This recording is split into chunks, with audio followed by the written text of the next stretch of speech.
Front Page Dramas presents Carlotta's Duel. This week's Front Page drama, Carlotta's Duels, is a dramatization of a feature article of unusual historical interest which appears in next Sunday's issue of the American Weekly, the magazine with the greatest circulation in the world, which comes to you each week as part of your Hearst Sunday newspaper.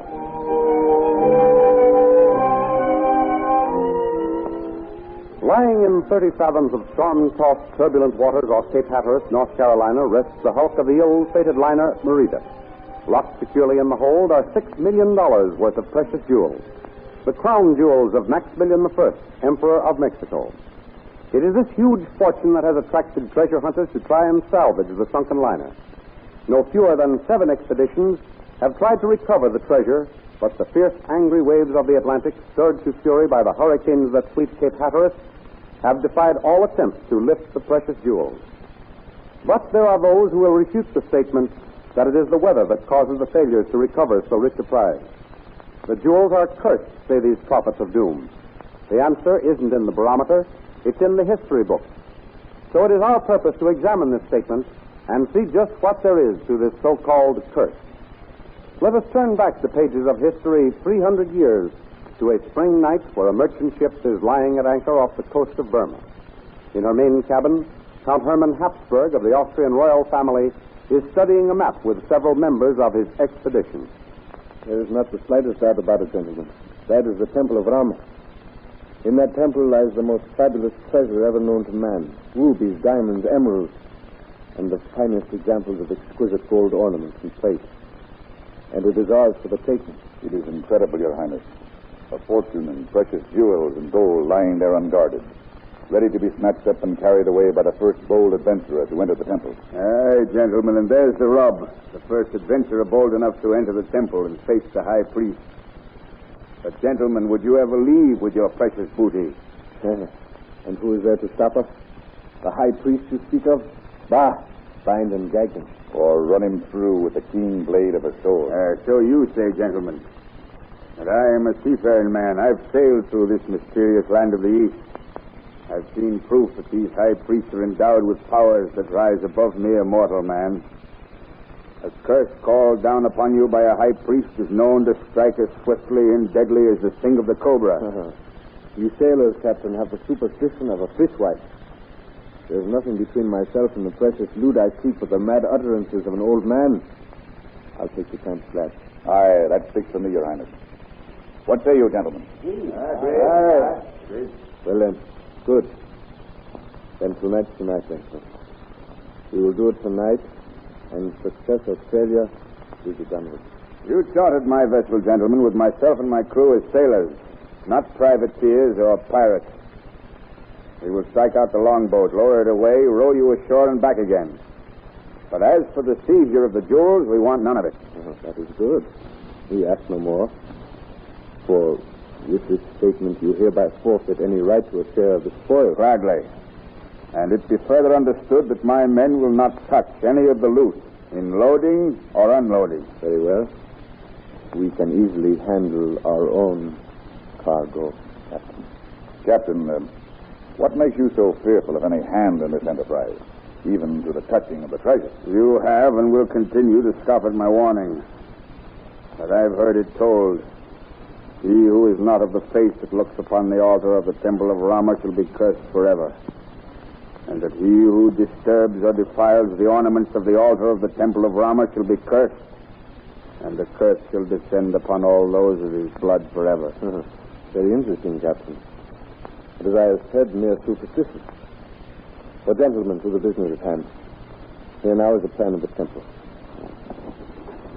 Follow me closely, and I will outline our plan of attack and the duties I will assign to each of us. Now, here at this end is the altar.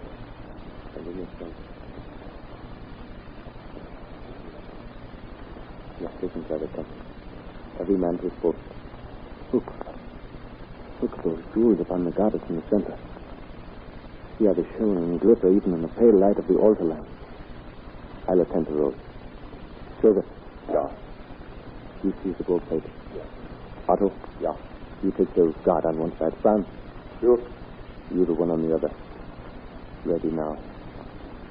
Swiftly. Quiet. Who is there? Who comes at night like a jackal? Speak! Who dare defile the sacred temple of Rama? Who comes there? Please, and bind the old man, Joseph. But remember, no bloodshed. Who? He cannot see us here in the shadows. Keep close to the wall until we get close to him. I, Susama, High Priest Rama, command you, show yourselves if ye be not of the unclean. Show yourselves before I pronounce upon you and all those of your blood the curse of Rama. For time can never remove the curse. Throughout the ages beyond the pale of death shall the visitation of the curse be upon you and yours forever. Speak, I command you, and show yourselves. Then you come like thieves and jackals into the sacred temple of the gods, and I pronounce the curse of Rama upon you and those of your blood forever. I have Your Highness. Quick, man. Help me bind him. Good. I'll see the Jews.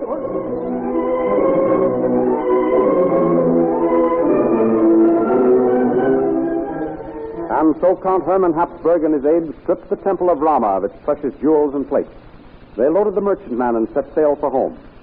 And at the court in Vienna, soon after their return home, one of the emperor's advisors jealously whispered to his majesty. Indeed, your majesty.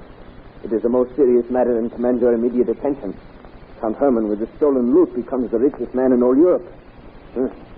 Need I remind your majesty, money is power. I have given much thought to your report, but so far I see no reason for condemning my cousin. No? Do you not see the danger of your cousin making such a vulgar display of his ill-gotten wealth, entertaining lavishly those whom we have marked as enemies of the crown? Even now they may be plotting to remove your majesty and put Hermann on the throne. Remember, our treasury is pitifully low. The lords might feel that if Hermann, in his great wealth and power, their tax burdens would be light. The general credit of the whole country much more sound. I see. That phase of the situation had not occurred to me. What is your plan? Count Hermann is at present at his hunting lodge. Not many of his followers are there. We will seize him at night, cast him into prison, and seize his jewels and fortune for the crown. It shall be done. Write up the warrants. I will sign them.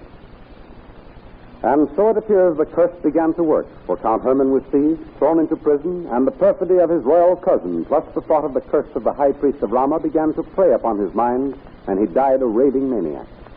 But the emperor had no sooner gotten his hands on the jewels than he met a violent death at the hands of an assassin, and the curse descended upon the house of Habsburg. The reign of Ferdinand I was filled with revolt, riot, and bloodshed, and he was forced to abdicate the throne in favor of his cousin, the unlucky, ill-fated Franz Joseph, who became heir to the jewels. By this time he realized that the story of the curse may have been true, and he was eager to get rid of them. The chance came when... It is with a great deal of pleasure that Elizabeth and I learn of your great fortune and the honor bestowed upon you by Louis Napoleon in appointing you Emperor of Mexico. We feel that with your quiet, studious nature, your regal bearing and great foresight, you will make Mexico a wise and just ruler. You do me great honor, cousin Franz Joseph. Charlotte and myself realize the great responsibility placed upon us.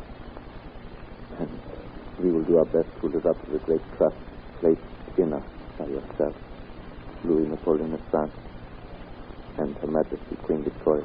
I am sure you will, Maximilian. And your cousin the Emperor has prepared a most generous farewell gift for you and your Empress Charlotte. The Emperor is giving you the entire Rama collection of jewels, my dear. Right.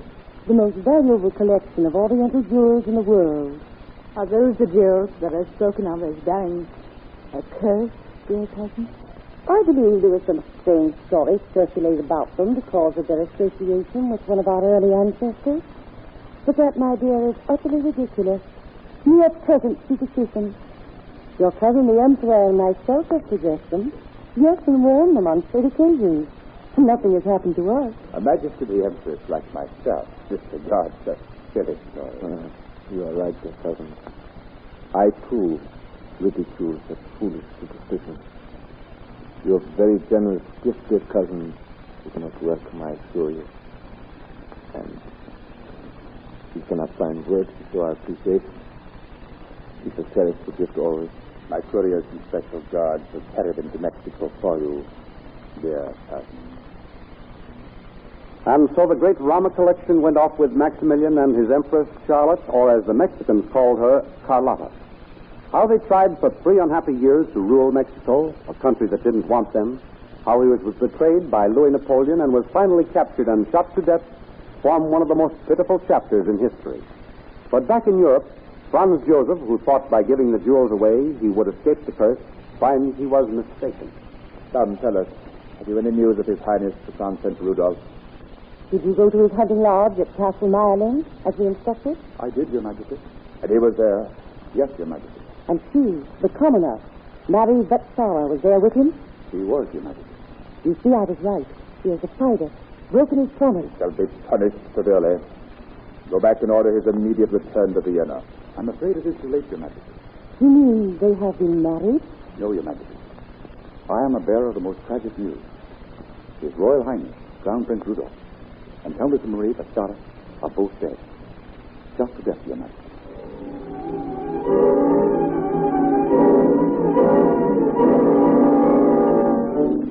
And so the curse of Rama took its toll of the Habsburgs.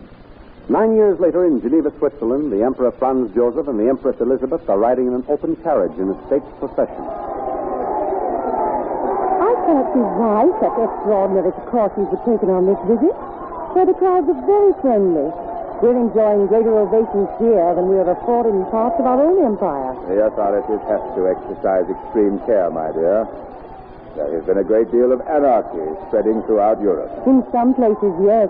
But here in quiet, beautiful Switzerland... Down with the Habsburgs! Yes? Down with the oppressors of the people! My dear, you are hurt. Stop the carriage. Stop the carriage. No. The Empress is wounded. No, my dear. Drive on. Drive on. Once again, the fatal curse fell upon the Habsburgs, even though the cursed jewels of Rama were resting in the treasury of Mexico.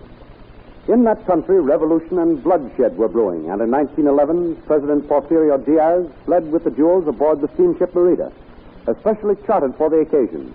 And off Cape Hatteras in a dense fog struck the steamer Admiral Farragut, ripping a deep gash in the Merida's hull and sending her to the bottom with the cursed jewels. But the curse lived on to visit 2 more Habsburgs. The Grand Duke Francis and his wife, who were assassinated at Sarajevo, the event which precipitated the World War, the defeat of the House of Habsburg, and the death by a broken heart of Franz Joseph. The last of those who touched the jewels was Carlotta, Empress of Mexico, who, hopelessly insane for years, died in Belgium, still thinking she was the Empress in her court in Mexico. You have just heard Carlotta's Jewels, a dramatization of a feature article of unusual historical interest by the same name, which appears in next Sunday's issue of the American Weekly. Join the millions of Americans who each Sunday find the greatest enjoyment in the many fine articles and feature fiction by the world's best writers in every issue of the American Weekly, the magazine with the greatest circulation in the world, which comes to you each Sunday with your Hearst Sunday newspaper.